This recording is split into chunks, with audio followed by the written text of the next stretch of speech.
할렐루야. 주님께서 저희들과 함께 하십니다. 오늘 말씀 사사기 13장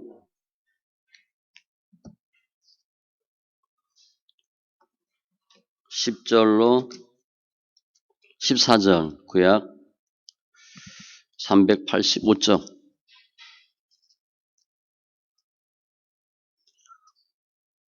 사사기 13장 10절로 14절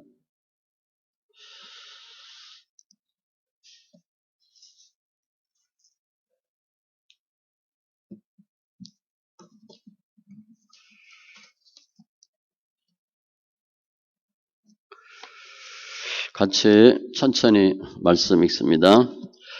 여인이 급히 달려가서 그의 남편에게 알리어 이르되 보소서 전일에 내게 오셨던 그 사람이 내게 나타났나이다 하매 마노아가 일어나 아내를 따라가서 그 사람에게 이르러 그에게 묻되 당신이 이 여인에게 말씀하신 그 사람이니까 하니 이르되 내가 그로다 하니라.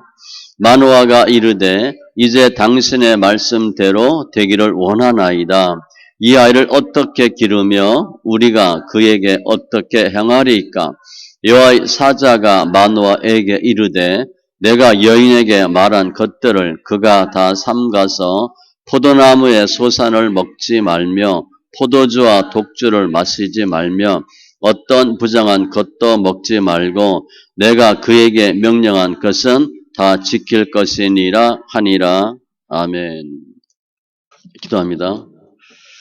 조선 하나님 감사합니다. 예배합니다. 영과 진리에 예배되게 하시고 더 하나님을 알게 하시고 우리의 죄악이 우리의 죄성이 드러나는 죄인됨이 고백되는 귀한 예배되게 하여 주시옵소서.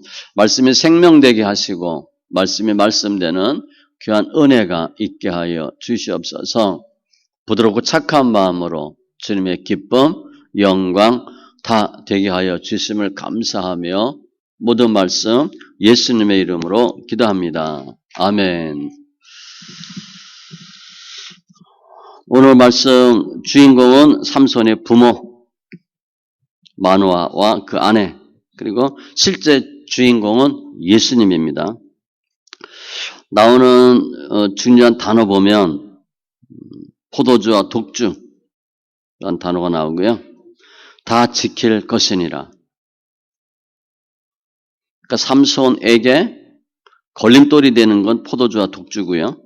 그리고 해야 할 일은 다 지킬 것. 전체적인 주제는 양육입니다.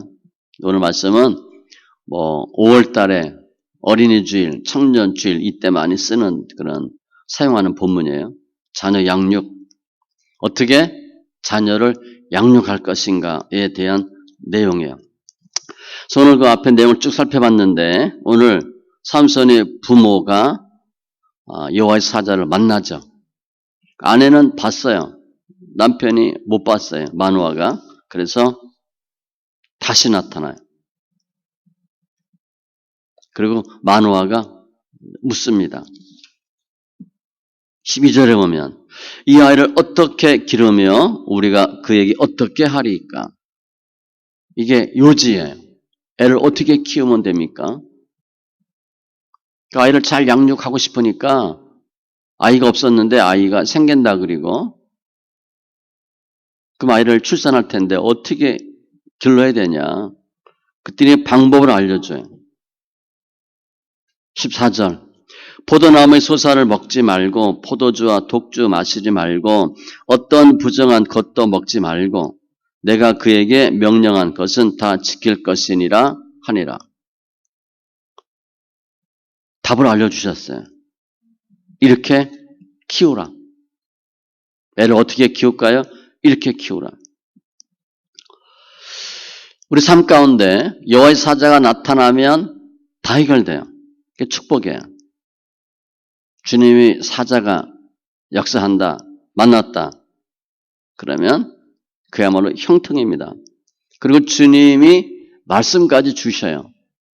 그러니까 여호와의 사자가 나타나서 얼굴만 보이는 게 아니잖아요. 말씀을 주셔요. 그게 은혜예요. 우리 삶 가운데 우리 생명의 근원은 말씀이고 예수님이고 힘의 근원도 말씀이에요. 우리가 말씀을 통해서 은혜를 받으면 힘이 있고 담대하게 사는데 말씀에 통해서 은혜를 못 받는다. 힘들고 비참하고 쫓기는 인생을 살아요. 오늘 말씀을 통해서 새 힘 얻고 새 능력 얻고 새로운 기쁨으로 예수 안에서 승리하는 귀한 심령들 다 되시기 바랍니다. 일반적으로 사람들은 태어나요. 그래서 어린아이 시절을 거치고 자랍니다. 어른이 되면 결혼해요. 그리고 또 아이를 낳아요. 그게 인생의 흐름이에요. 모든 사람은 다 무슨 소망이 있어요? 결혼해서 애 낳고 잘 키워서 훌륭한 사람 되는 게 부모의 마음이에요. 부모는요, 자식이 나보다 더 잘 되길 바라요. 내가 훌륭하고 내가 괜찮으니까 우리 아이는 나보다 못해야 된다. 그런 부모 없어요. 모든 부모는 우리 아이가 나보다 더 모든 면에서 잘 되길 바라요. 그런데 아이들이 잘 자라줘요? 또 우리 부모가 아이를 잘 키워요? 이게 문제예요. 마음은 아이가 잘 되길 바라는데 부모가 잘 못 키워. 아이가 잘 못 자라는 것보다 부모가 잘 못 키우는 겁니다. 일단은 잘 못 키워요. 하다 안 되니까 야단도 치고 때리기도 하죠. 그래서 이 매가 어느 정도가 되면 괜찮은데 심하면 아이를 망쳐요. 더 나쁘게 해요. 매 폭력, 언어 폭력, 뭐 말로 저주 많이 하잖아요. 처음에 한두 번 때리다가 나중에 이제 매를 대게 되면 어떻게 되냐면 감정이 들어가요. 감정이. 그러면 두들겨 패는 거예요. 그래서 매를 조절하기가 아주 어려워요. 감정이 들어가는 거예요. 처음에는 아이가 잘 되길 바라고 잔소리하죠. 근데 그것도 심해지면 욕하고 막 언어 폭력이 되고 매도 마찬가지예요. 잘 되라고 훈계하는데 초달인데 이게 심하면 막 폐기되는 거예요. 아무튼 자녀가 잘 되기를 바라는 마음은 부모가 다 갖고 있는데 잘 안 되고 잘 못 키워요. 그래서 우리 한국 사회의 그 큰 뭐 3대 폭력 굳이 얘기하면 가정 폭력, 학교 폭력, 요즘 학폭 난리잖아요. 군대 폭력. 군대 가면 뭐 기본이 맞는 거잖아요. 옛날에는 밤에 안 맞으면 잠을 못 잤어. 빨리 맞아야 빨리 자. 얼마나 많이 맞았어요. 내가 폭력을 당하면 내가 다시는 폭력 쓰지 말아야 되겠다. 그렇게 하는 경우도 있지만 일반적으로 순기능은 폭력 당한 사람은 폭력을 또 써요. 3분의 2 정도가. 그러니까 맞아본 사람이 또 때려. 가정에서 맞고 자란 사람이 시집 장가 가서 주로 남편이 부인 때립니다. 때리는 걸 안 본 사람, 안 맞아본 사람 때리는 일은 별로 없어요. 한 3분의 1 정도 돼요. 그렇지만 일반적으로 많이 맞은 사람이 많이 때려요. 시집살이 혹독하게 한 사람이 좋은 시어머니 될 것 같죠? 더 악랄해져요. 내가 당했거든. 그러니까 며느리 쥐잡듯이 잡아요. 이게 다 순기능이야, 순기능. 이게 우리가 모두 갖고 있는 자녀 양육에 대한 문제예요. 근데 오늘 본문에 보면 삼손 부모도 마찬가지예요. 아이를 이제 낳는다. 얼마나 좋아요. 그런데 걱정이 있어. 어떻게 키워야지? 어떻게 키워야지? 농사꾼이면 우리 아이가 농사 기술 잘 배워서 농사 잘 짓고 잘 살길 원하고 뭐 어부면 우리 아이가 또 배 잘 타고 고기 많이 잡기를 원해요. 그러니까 자식은 거의 부모를 닮아요. 우리 가정에 보면 우리 가정의 목사가 지금까지 3명이에요. 근데 우리 아들도 목사가 되면 4명 되죠. 법대 출신이 몇 명 있어요. 그 삼촌이 뭐 변호사니까 그걸 이제 소망해, 조카들이. 나도 법대 나와서 변호사, 판사해야 되겠다. 주로 목사나 법대야. 우리 그 가정을 보면. 거의 다 배우는 거야. 이렇게 부모로부터 배우고 닮아요. 그러니까 마노아하고 그 아내가, 삼손의 부모가 아이가 태어난다니까 너무 좋은 거야. 어떻게 잘 키울까? 그랬는데 여호와의 사자가 나타나서 뭐라 그래요? 지난주에도 내 아들은 나실인이고 내 아들이 아니라 내 거다. 그래요. 주님이. 그래서 내 마음대로 키우면 안 되고 내가 일러주는 방법대로 키워야 돼. 오늘 본문 내용이에요. 애는 누가 낳아요? 삼손 부모가 낳아. 누가 키운대? 하나님이 키운대. 재주는 곰이 부리고 돈은 딴 사람이 받아. 뭐 쉽게 생각하면 그런 경우예요. 아니 그냥 애 못 낳는 부모가 애를 낳았으면 본인들이 잘 키워야 되는데 뭐 형제를 많이나 줬나요? 삼손 하나 줬는데 노년에 그거 내 마음대로 키우면 안 되고 내 말대로 키워야 된대. 한마디로 내 거라는 거예요. 그 우리 부모가 우리가 아이를 낳아서 내 생각대로 내가 키워야 내 자식이잖아. 그래서 뭘 먹어야 되고 뭘 해야 되고 뭐 과는 무슨 과를 가고 이런 거를 주로 부모가 얘기해줘요. 그런데 먹는 것까지도 뭐라고 그랬어. 보니까 포도주, 독주 마시지 말고 그 당시 포도주는 일반적으로 마셔요. 뭐 유럽 사람들 거의 포도주 마시잖아요. 그것도 먹으면 안 된대. 그러니까 자녀 양육에 대해서 명령하고 간섭하는 거예요. 우리가 그런 입장이라면 이 삼손 부모 입장이면 어떻게 했어요? 좋을까? 그렇게 썩 좋은 거 아니에요. 기껏 애 낳았는데 어떻게 키우죠? 내가 키울게. 주님이. 내 방법대로 키울게. 천지 창조 때 보면 태초에 보면 주님이 사람을 만드셔요. 그 사람이 부족함이 있어요? 없어요? 그 당시에? 없었어요. 에덴 동산을 만들어 주시고. 그러니까 사람 입장에서 보면 다 생소한 거야. 다 처음이야. 어떻게 될지는 몰라. 그런데 하나님이 아담과 하와에게 어떻게 해야 되는지를 다 일러주셔요. 이건 이렇게 하고 저건 저렇게 하고 알려주는 거예요.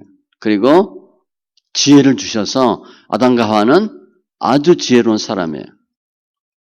뭐 고민하고 이런 정도가 아니라 모든 것들을 척척 알아서 하는 그 정도의 사람으로 주님이 양육시켜요. 하나님 사람이니까 하나님께서 다 일러주시는 거예요. 천지 만물을 관리하고 다스리고. 그러니까 아담과 하와를 보면 타락하기 전에 엄청난 지혜와 명철, 총명이 있다고 봐야 돼요. 상상할 수 없을 정도로. 하나님이 직접 가르쳐줘요. 아담과 하와에게. 무엇은 어떻게 하고 이럴 땐 이렇게 하고 이런 건 어떻게 해야 되고. 하나님께서 양육한 최초의 사람이 아담으로 보시면 돼요. 그러니까 아담은 쉽게 배워. 잘 배워. 그러니까 모든 거를 금방 알아요. 그런데 아담의 마음속에 엄청난 지혜와 지식이 있는 걸 본인이 알아요. 하나님께 양육받았으니까. 그때 타락의 과정을 보면 하나님께서 주신 엄청난 지혜와 지식으로 양육받았는데 사람은 늘 교만한 마음이 있어요. 타락할 때 보면 속는 거잖아요.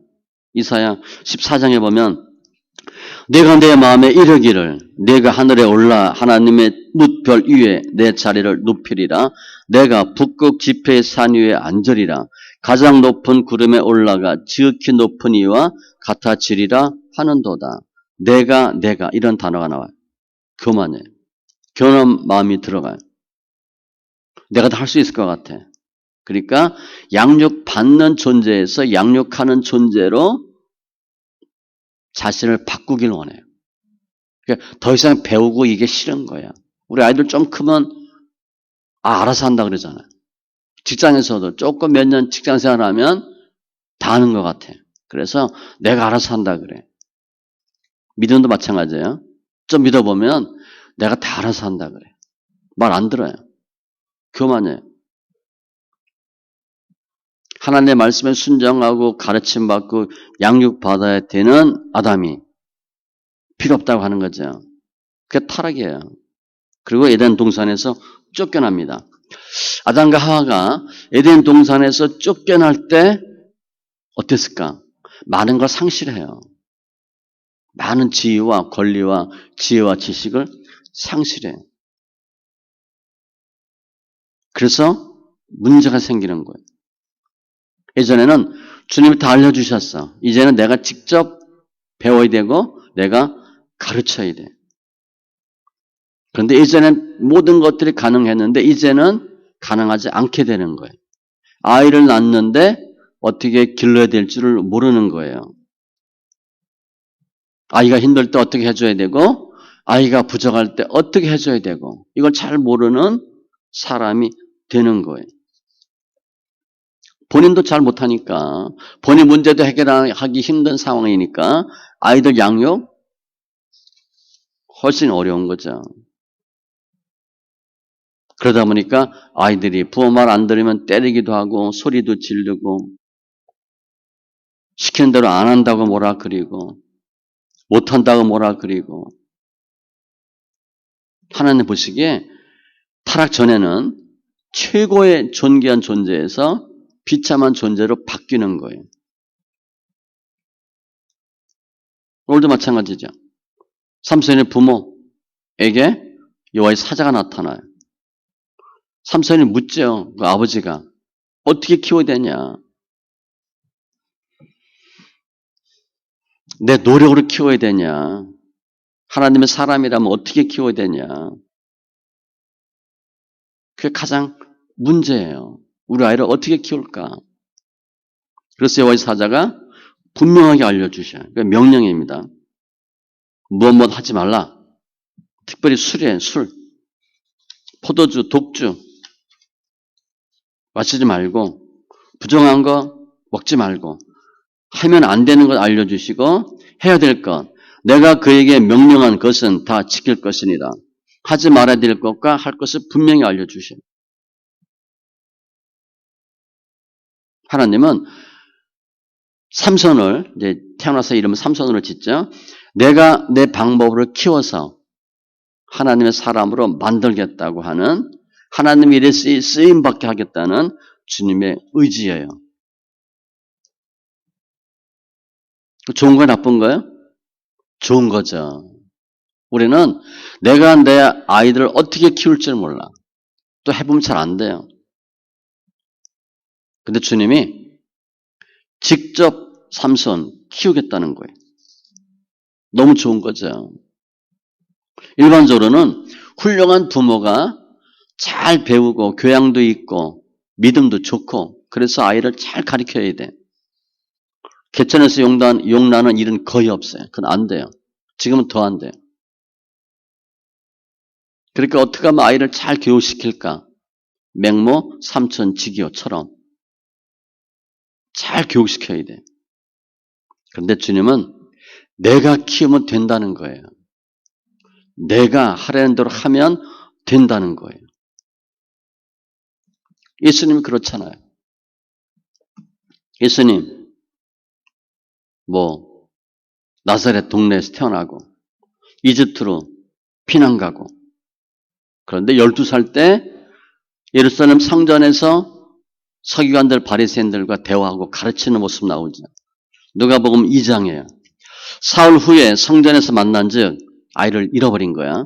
그가 선생들 중에 앉으사 그들에게 듣기도 하시며 묻기도 하시니 듣는 자가 다 그 지혜와 대답을 놀랍게 여기더라. 이때가 12살 정도 때. 그러니까 말이 안 되는 거죠. 우리 12살이면 과자 먹고 이럴 때인데 뛰어놀고. 주님이 태어나셔서 주님은 어떻게 양육받아요? 하나님이 직접 양육하는 사건이에요.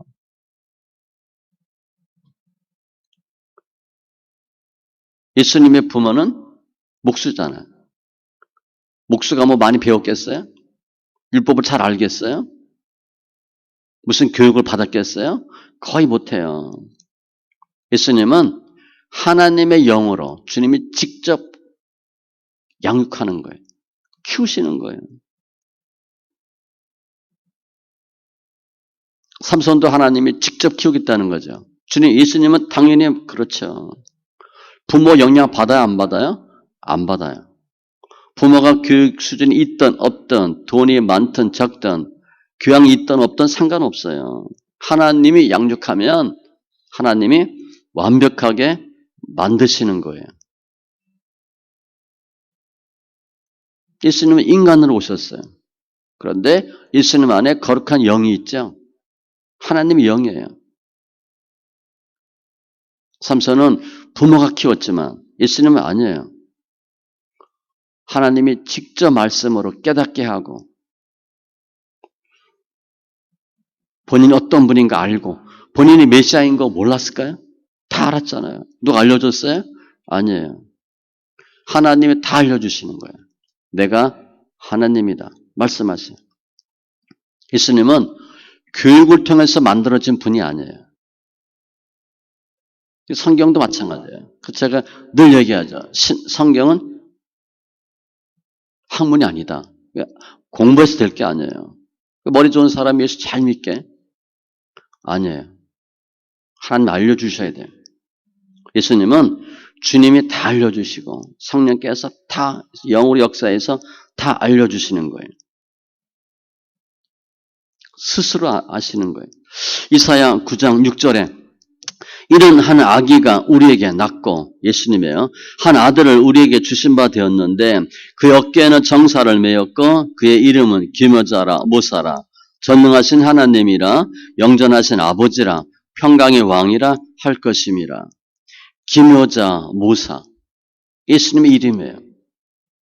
이사야 50장 4절에도 보면 주 여호와께서 학자의 혀를 내게 주사 학자의 혀 교수님, 박사 생각하면 돼요. 나로 곤고한 차를 말로 어떻게 도와줄 줄 알게 하시고 아침마다 깨우치시되 나의 귀를 깨우치사 학자들 같이 알아듣게 하시는도다. 말하면 다 되고 들으면 다 안 돼. 주님이에요. 하나님 그렇게 하신 거예요. 이게 예수님의 신성이에요. 주님은 하나님의 영으로 직접 양육받고 스스로 다 알게 되시는 거예요. 그러니까 예수님은 스승이 필요 있어요? 스승 필요 없어요. 본인이 다 아셔. 본인이 얘기하는 걸 사람들이 몰라.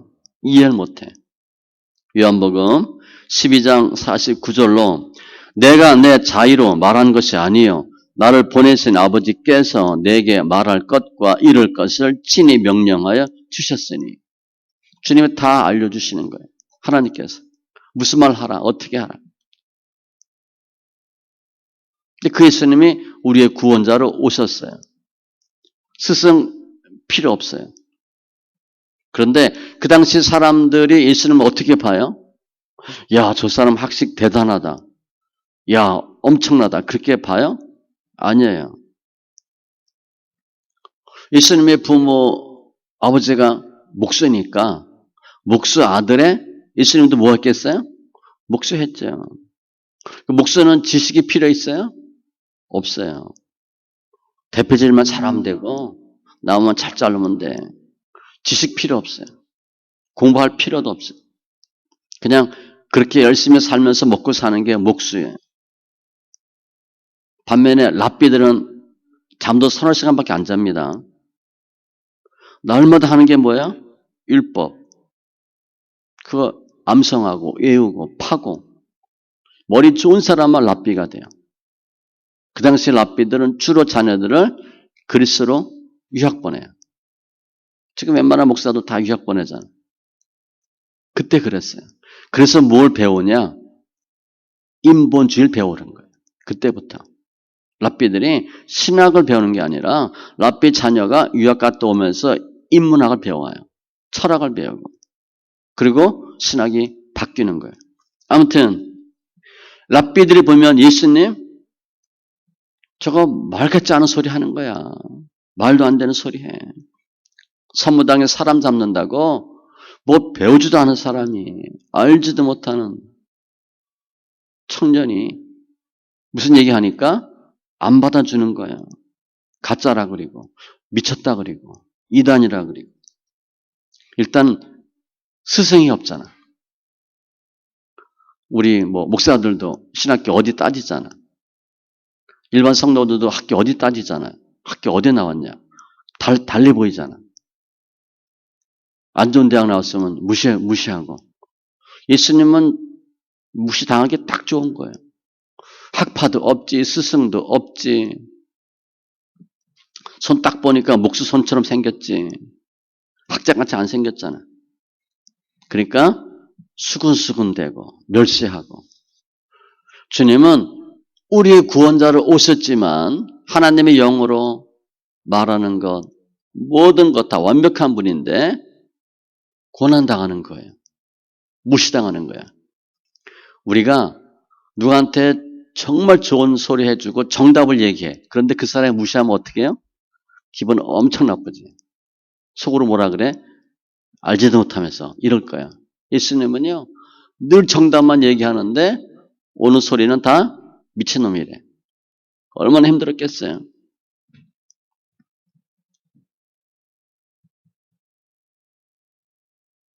그 예수님이 이 땅에 태어나셔서 저희들을 교육하게 하시는 거예요. 예수님은 태어날 때부터 메시아예요. 열심히 잘 해가지고 노력해서 메시아가 되는 게 아니에요. 그 예수님은 오셔서 12제자를 가르치죠. 수학 이런 거 가르치지 않아요. 율법 암송하도록 하지 않아요. 예수님의 양육법은 함께 먹고 자면서 보고 듣게 하고 알게 하는 거예요.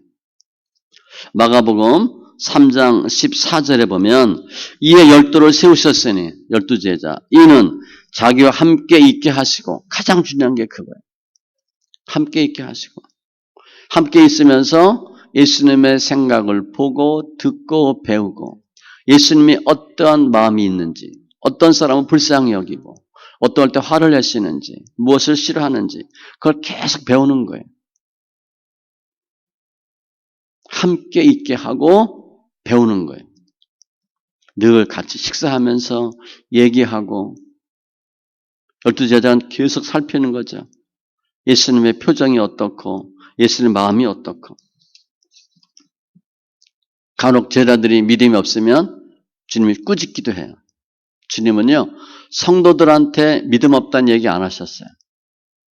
제자들한테 몇 번 하셨어. 믿음이 없는 자들아. 믿음이 적은 자들아. 성도는 당연히 믿음이 없고 백성들은 믿음이 없잖아요. 그런데 제자들이 믿음 없을 때 간혹 책망하셔. 그런데 랍비들이 바리새인들이 예수님을 무시하면 주님이 다 막아주셔. 왜 손 안 씻고 밥 먹냐? 왜 안식일에 뭐 먹냐? 주님이 다 막아주셔. 보호해 주시는 거예요. 도리어 바리새인들 책망하고 제자들은 변호하시는 거예요. 그러니까 예수님의 양육 방법은 함께하면서 모든 비난, 죄책으로부터 다 막아주고 자신의 삶의 모든 거 다 보여주고 숨기는 거 없어요. 가감하지 않았어요. 그리고 12제자를 만들어요. 이게 예수님의 양육법이에요. 사도 바울은 내가 그리스도를 본받는 자 된 것 같이 너희도 나를 본받아라 이렇게 얘기했어요.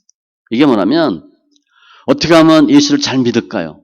나처럼 해 그거예요. 사도 바울은 나처럼 해. 사도 바울은 어떻게 했길래 예수님을 본받았대. 예수님 하는 것처럼 했대. 그 사도 바울이 담대하게 얘기해요. 예수 어떻게 믿어야 됩니까? 나처럼 하면 돼. 누가 우리한테 물어봐. 어떻게 예수 믿으면 돼요? 나처럼 해야 돼. 이렇게 얘기해야 되는데 그렇게 말 못하는 거죠. 사도 바울은 그랬어요. 나처럼 해. 고린도후서 4장 5절에 보면 우리는 우리를 전파하는 것이 아니라 오직 그리스도 예수의 주 되신 것과 예수가 주다. 이론이에요. 또 예수를 위하여 우리가 너희의 종된 것을 전파함이라. 실제 행함으로 보여줬어. 두 가지입니다. 예수가 주고 우리가 너희 종된 것 섬김이에요. 그렇게 주님이 하셨어요. 다 보여주셨어. 이게 예수님의 양육법이에요. 근데 우리는, 부모들은 물론 마음은 있어요. 그런데 우리는 잘못하면서 계속 얘기하죠. 강요해요. 예수님은 다 보여주시고 본을 보여주시고 어떻게 해야 되는지를 행동으로 알려주셔요. 그러니까 예수님의 양육 방법과 우리 양육 방법은 달라요. 우린 달라요. 우리는 내가 이렇게 아이를 가르치면 어떻게 될 것인가 결과를 몰라요. 주님 다 알고 계시죠. 내가 십자가 못 박힐 때 너희가 나 부인하고 도망갈 거 다 알고 계셔요. 나중에 주님이 너 그럴 수 있냐 베드로야 이놈아 이렇게 얘기 안 해요. 다 알고 계셔요. 그래서 미리 와서 고기 굽고 생선 굽고 조반 준비하고 낙담할까 봐 힘들어할까 봐 내가 절대 예수님 부인하지 않습니다. 우리말로 내 손에 장을 지지겠습니다. 그런데 베드로가 예수님을 부인했어요. 근데 예수님을 만났어. 베드로가 얼마나 힘들어하겠어요. 그죠? 그때 주님이 요한복음에 나오잖아요. 너나 사랑하니? 이렇게 3번 물어봤지 이 나쁜 놈아 이렇게 얘기 안 했어요. 그러니까 베드로가 할 말이 없죠. 차라리 너 그때 왜 도망가니? 그러면 얘기할 텐데 잘못했습니다. 제가 속았습니다. 깜빡했습니다. 그럴 텐데 한 번도 안 물어봐요. 그냥 너나 사랑하니? 그게 뭐예요? 베드로를 또 세워주는 거예요. 깔아뭉개지 않고 힘들어하지 않게 다시 세우는 거예요. 그리고 주의를 하도록 하시는 거예요. 예수님 양육하면 바뀌지 않을 인생이 없어요. 새롭게 되지 못할 인생이 없어요. 주님이 하시면 다 바뀌어요. 우리 인간은 많은 돈을 들이고 돈을 투자하고 많은 노력을 하고 아이를 키워도 안 되는 확률이 많아요. 잘 될지 안 될지 몰라요. 그러나 주님의 양육은 바뀔 때까지 하시는 거예요. 바뀌도록 하시는 거예요. 어떤 피조물도 예수님의 양육법에 의해서 바뀌지 않는 사람이 없어요. 주님이 손대면 다 하는 거예요. 고린도후서 5장 17절 예수 안에 있으면 새로운 피조물이라 이전 것은 지나갔으니 보라 새 것이 되었도다. 예수 안에만 들어가면 새롭게 돼요. 그게 신앙의 법칙이에요. 양육은 주님이 하시면 다 돼요. 그런데 하나님은 이 예수님 어떻게 하셨나? 우리에게 보내신 거예요. 타락 이후에 사람은 스스로 아이 낳고 스스로 우리 아이를 하나님의 방법으로 키울 수가 없는 상황인데 예수님을 보내주셔서 예수님처럼 하도록 우리에게 보여주신 거예요. 우리 결혼할 때 다 계획하잖아요. 애 몇 낳고 어떻게 키우고 저도 다 했어요. 저는 나이까지 정했어요. 몇 살에 결혼하고 애 몇 낳고 하나도 된 게 없어요.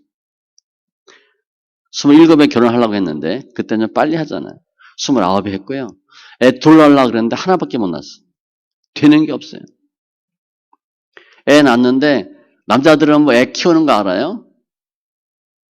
결혼하기 전에는 뭐 어떻게 하는데 결혼을 하면 애 어떻게 키워야 될지도 몰라요. 먹고 살기에 바쁘고 전혀 손 못 대요. 그러니까 내가 아이를 잘 키울 수 없는 상황에서 그냥 아이를 키우는 거야. 하나님께서 예수님을 보내주셔서 예수님의 양육법으로 하면 다 된다고 하는 것을 보여주신 거예요. 12명 제자 주님 완벽하게 만들잖아요. 주님의 양육법으로 제자들을 만드는 거예요. 예수님이 세상에 다시 오지 않았다면, 예수님이 오시지 않았다면 우리는 어떻게 자녀들을 양육해야 될지 몰라요. 주님께서 하나님이 예수님을 보내셔서 예수님을 통해서 양육하고 예수님이 왜 필요한지를 분명히 알게 해주신 거예요. 예수님은 정말 우리의 삶의 구원자예요. 그래서 오늘 보면 이 삼손의 부모는 애는 낳는데 어떻게 키워야 될지 몰랐어요. 어떻게 기르며 어떻게 행하리까. 그때 여호와의 사자가 알려주는 거죠. 이렇게 하라. 여호와의 사자가 마노아에게 명령했어. 이렇게 하라. 그 책임이잖아. 의무잖아. 그것만 준 게 아니에요. 실제 삼손을 잘 키울 수 있도록 지혜와 지식을 다 주신 거예요. 능력도 주신 거예요. 그냥 이렇게 키워라. 어떻게 키워? 못 키워요. 주님은 명령해 주시고 실제 행할 수 있는 능력 다 주신 거예요. 일반적인 사사는 보통 40대 사사로 쓰임받습니다. 삼손은 20대 쓰임받아요. 일반 사사와 달라요. 20년 빠르게 한 거예요. 20년 빨리 하나님 일을 할 수 있는 준비가 된 거죠. 마노아와 아내를 통해서 하나님께서 그때 일을 할 수 있도록 양육하게 하신 거예요. 그런데 이 마노아 지식인이에요? 교양 있는 사람이고 잘 양육받은 사람이에요? 아니에요. 하나님께서 양육하는 방법, 능력 주시면 어떤 부모도 자녀들을 훌륭하게 키울 수 있어요. 마노아는 알아요. 어떻게 자녀 키워야 되는지 아는 거예요. 그래서 20대에 나라 민족을 위해 쓰임받는 사사로 삼손을 키워요. 제가 처음에 서두에 우리 일반적인 사람은 현대인의 문제 설명했죠. 그 현대인은 우리들은 어떻게 적용할 수 있나? 우리 아이 키울 때 욕 한두 번 해요? 소리 한두 번 질러요? 뭐 중학교만 되면 뭐 중2부터는 말을 안 듣잖아요. 우리 보니까 아이가 중학교 때 사춘기잖아. 사춘기와 어머니 갱년기가 만나. 난리가 나는 거죠. 늘 그러고 다녔어요. 사춘기와 갱년기의 만남. 전쟁하는 거야, 전쟁. 사춘기 때는 무슨 말 해도 안 들어요. 일단 안 들어. 갱년기 때는 너무 뭘 해도 힘들어. 그러니까 아주 날마다 싸우는 거예요. 날마다 싸워. 근데 우리 이런 생각도 해요.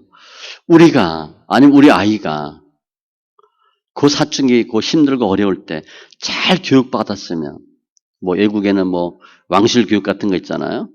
무슨 리그 잘 교육받았으면 잘 양육받고 잘 할 수 있었을 텐데, 훌륭한 사람이 됐을 텐데, 내가 좋은 사립학교, 사립초등학교 가고 좋은 중학교, 고등학교 가고 비싼 학원 다녔으면 내가 잘 자랐을 텐데 그렇게 생각할 수 있죠? 우리 뭐 사교육이 엄청난 데니까 착각이에요. 우리 자녀 양육자는 실제 누구예요? 부모도 하지만 예수님이에요. 주님 하시면 돼요. 주님 양육하면 다 되는 거예요. 비싼 사설학원 안 가도 돼요. 좋은 학교 안 나와도 돼요. 그냥 돈으로 바르는 거예요. 처바르는 거지. 그렇다고 아이가 좋아지지 않아요. 물론 서울대 갈 수 있겠죠. 똑똑해질 수는 있겠지. 그게 바른 양육이 아니에요. 주님은 오늘도 이 삼손처럼 하나님의 양육법으로 예수님의 양육법을 통해서 하나님이 주신 한 번밖에 없는 인생 멋지게 살 수 있도록 주님이 역사하는 거예요. 삼손이 그렇게 됐잖아요. 우리도 마찬가지예요. 그런데 수많은 사람들이 예수님의 양육법을 거부해요. 하나님 키워야 된다는 생각을 안 해요. 내가 키우려고 그래. 내 생각대로 우리 아이들 교육시켜요. 그래서 우리 아이가 나보다 더 훌륭한 사람이 돼야 되는데 그렇게 되는 경우가 별로 없어요. 내 생각대로 키우니까. 잘해야 나만큼 되는 거예요. 대부분은 잘 안 돼요. 예수님 양육하도록 우리가 자녀를 주님께 맡기면 주님이 양육하시는 거예요. 그러니까 우리 아이의 멘토가 누구여야 돼? 예수님이어야 돼요. 뭐 훌륭한 교수, 누구누구 그거 아니에요. 그건 인생의 스승이 될 수가 없어요. 진정한 양육자가 될 수가 없어요. 근데 우리 크리스찬들 가정을 잘 보면 왜 우리 아이들이 교회 안 나오나? 많은 경우에 부모 보고 교회 안 나오는 거예요. 우리 부모 보니까 교회 갈 필요 없어. 이 결론이에요. 우리 엄마, 아빠 똑같아. 교회 열심히 다녔는데 좋아지지 않았어. 또 교회 사람으로 다 됐는데 별로 된 게 없어. 그 교회 갈 필요 없잖아요. 그러니까 크리스도 안의 자녀라고 잘 양육되는 게 아니에요. 제가 보니까. 저 예전에 있던 교회도 고3 되면 애들이 안 나와. 제가 고등부 담당했는데. 그럼 어떡하라는 거예요? 제가 얘기했어요.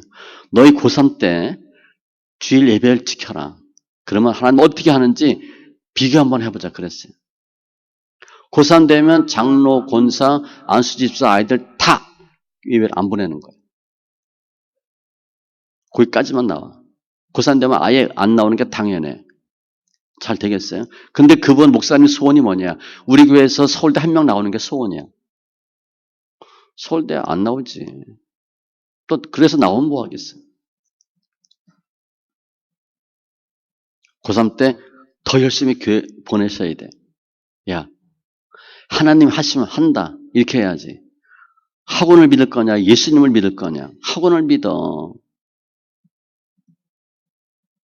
그 본인 생각대로 아이들 가르치는 거예요. 우리 성도들이. 그러면 내가 예수를 열심히 믿지만 그 장로 권사인데 아이들은 교회 안 와도 상관없어. 신앙의 자유니까 내가 알아서 해. 그 아이가 잘 되겠어요? 잘 안 되죠. 그런데 모든 상황, 형편 안 좋아도 그래도 주일은 지키고 예수 믿자 라고 아이를 가르치면 그 가정은 하나님 보시기에 아름다운 가정이고 믿음의 가정이기 때문에 그 자녀 하나님이 키우세요. 우리가 그런 성도가 되어야 돼요. 오늘부터라도 우리 아이를 예수님의 양육법으로 신앙으로 키우겠다 마음먹으면 주님이 다 회복시켜 주셔요. 이제까지는 그렇지 않았다. 상관없어요. 지금부터라도 하면 주님이 역사하셔요. 새롭게 만들어 주시는 거예요. 그런데 많은 경우는 자녀들을 하나님께 안 맡기잖아요. 세상 교육에 맡기잖아요. 그러니까 주님이 우리 믿는 우리 가정에 못 들어오는 거예요. 우리 아이 마음에 못 들어오는 거예요. 우리 자녀를 주님께 맡기셔야 돼요. 하나님이 하시도록. 이제까지는 잘못됐다 하더라도 지금부터라도 주님께 맡기면 주님이 역사하셔요.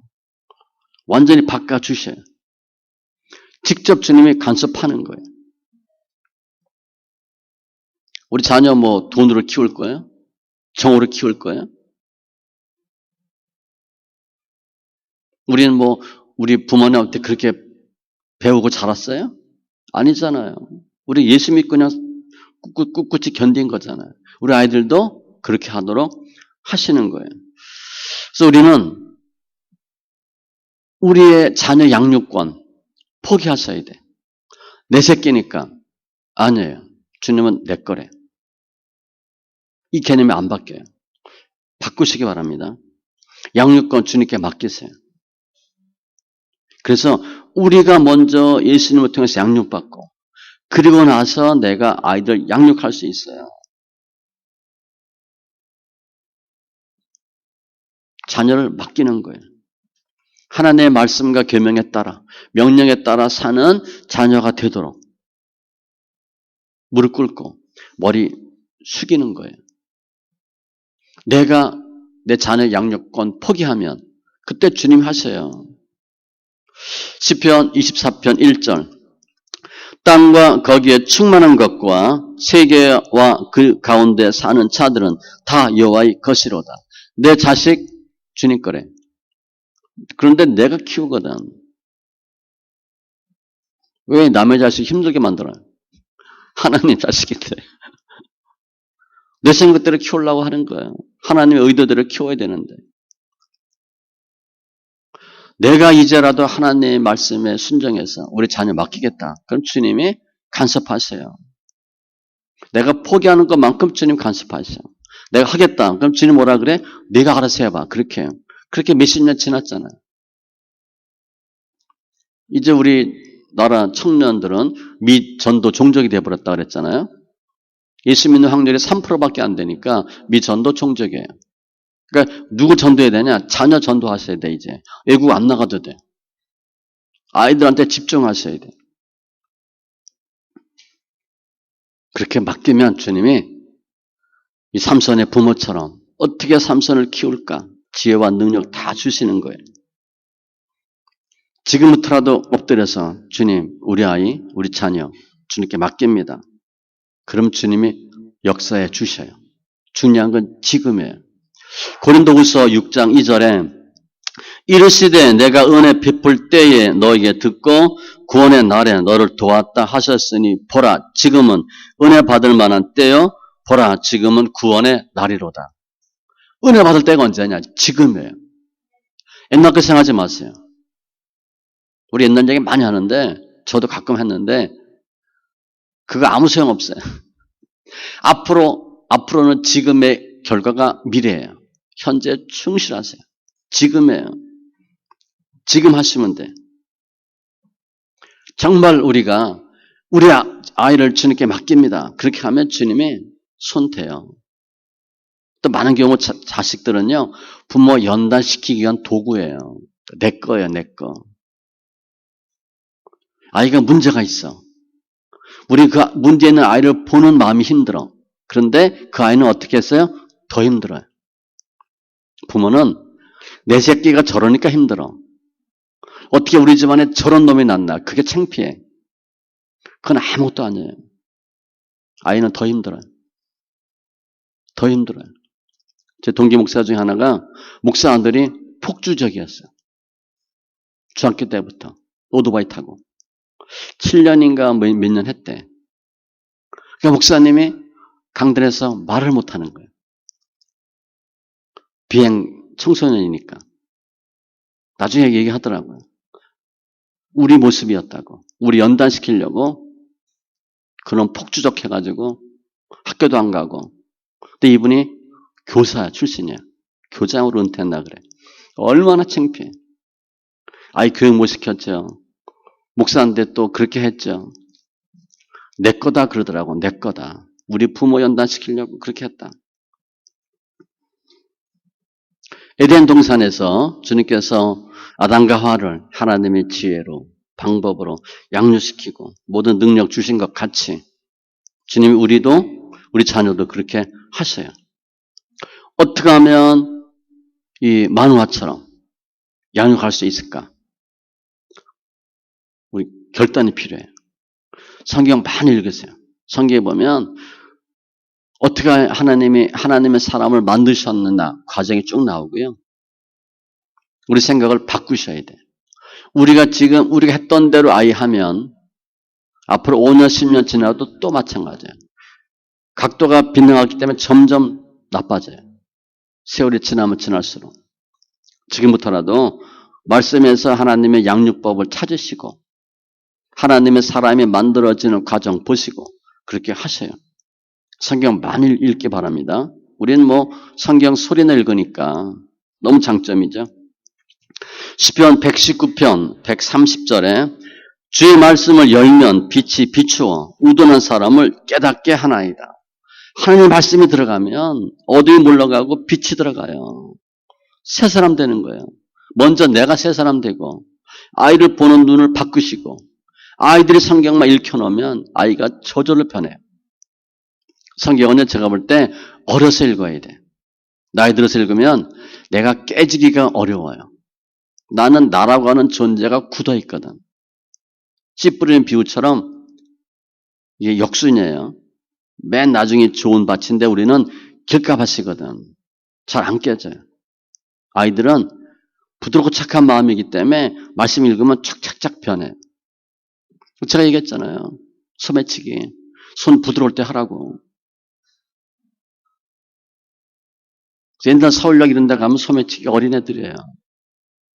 나이 들으면 이게 안 돼, 잘. 픽포켓이 잘 안 돼요. 뭘 배울 때 나이 들어 배우면 잘 안 돼요.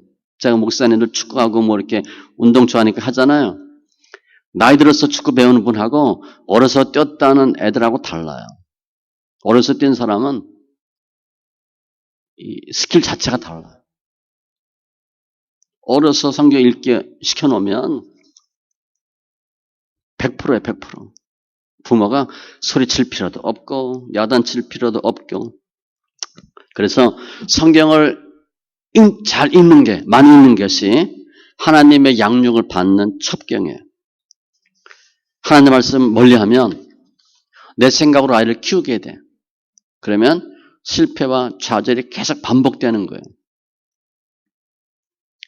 우리 아이들 이렇게 유학 보내가지고 박사 만들고 그런 부모 많잖아요.